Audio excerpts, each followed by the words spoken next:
umaga po sa inyo mga kagala. Dito na po kami ngayon sa Batangas City.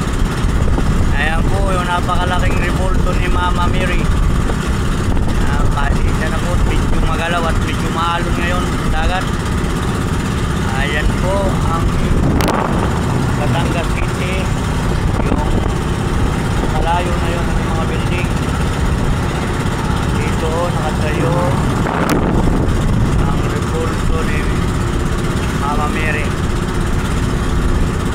Kahit di ba po nakakaabot dito, dito naman ho yung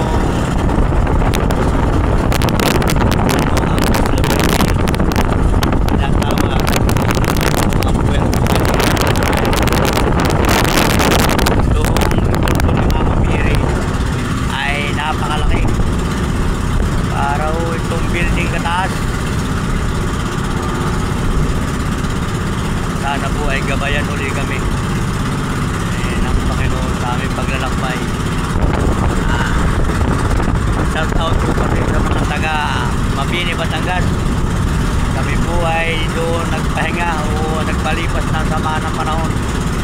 Ang mabait po nila. Salamat po sa inyo taga Mabini.